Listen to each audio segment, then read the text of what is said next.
everyone works really hard to get your YouTube channel monetized or to become a YouTube partner, and it's actually pretty hard. So essentially, you need to have, unless it's changed, which I'm pretty sure it hasn't, 4,000 watch hours and 1,000 subscribers.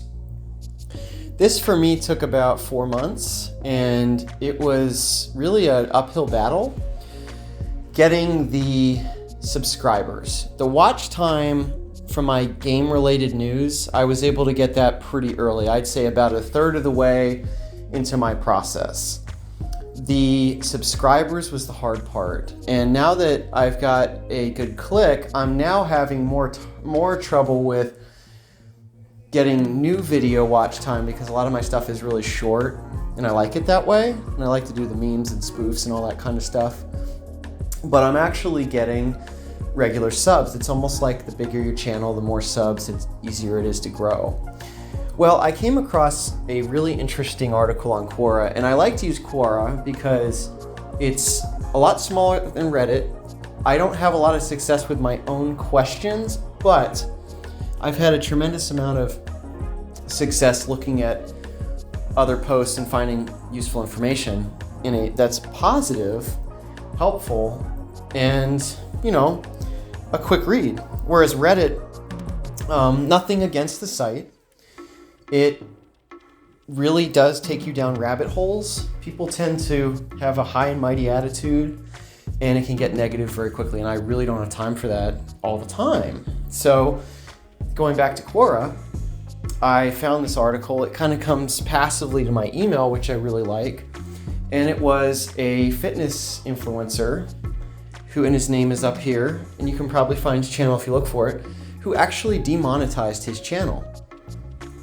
He said it took him a year to do it. He was really excited. He got monetized, and then he quickly discovered that the money was terrible.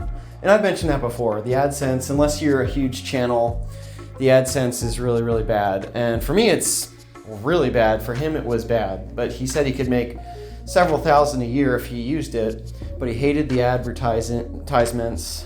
One thing I don't necessarily agree with that he says, and here's some posts that you can look at. He said that you can't control which ads are actually shown in your videos. I think there's a way to do that if you go into your AdSense account, because there's a Google AdSense account, because there's a lot of tools that you can use, and if you really play with it, you can customize, but I haven't spent the time doing that.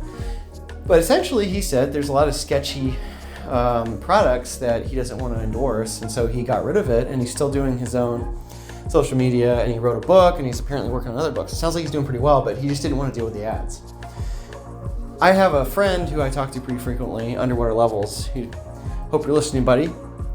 He's actually said some pretty thought-provoking stuff about ads and products and YouTubers pushing products and whatnot, and one of the ones that's floating around now, and I actually was in receipt of a message on Instagram about this. It's Manscaper-like products, and I got one called Smooth My Balls. I decided not to use it because it wasn't really something I wanted to push on my channel, and it didn't really have anything to do with games, but overall it kind of gets you thinking, what good do a lot of these ads do other than, get in the way? I'm going to leave mine on because it helps me upgrade my equipment, and it doesn't really hurt anybody, and plus a lot of my videos are so short, you get like one ad maybe. Some of my longer ones you get more. But I really did find it intriguing that somebody turned off their AdSense and demonetized their channel. So they basically used YouTube like another Instagram. So for all of you that aren't aware, Instagram is not monetized. Neither is, I don't think Twitter is either. But you get a lot of different outreach and sponsorship messages, and especially if your channel is really big, you'll receive activity and engagement from big sponsors and people who have clout, and essentially the bigger you are, the more of your social media influencer you become, and the more engagement you'll get from the bigwigs. So essentially YouTube without monetization, it becomes just like a video streaming service that doesn't really have any AdSense or ads on it, or ad revenue, or any use for AdSense. So anyway, I just want to share that. Go ahead and take a look at this guy's channel. It's fitness, it's not gaming, but I was pretty intrigued by this. It was a good read, it was a quick read. Like I said, Quora isn't something that really gets you into the rabbit hole. Sometimes the questions will go up to like 30. This one didn't have that many comments. Not questions, I'm sorry, comments. Now Reddit, that can just go on for days. I mean, I've gone on there and just lost like 2 or 3 hours of my day digging through Reddit. And unfortunately, the culture there, they like a lot of comments and people writing out their entire life story, and that's really hard on somebody with a time budget. But anyway, Reddit's not going away, of course. But thanks for listening. Feel free to like, share, and subscribe. Hit that notification bell.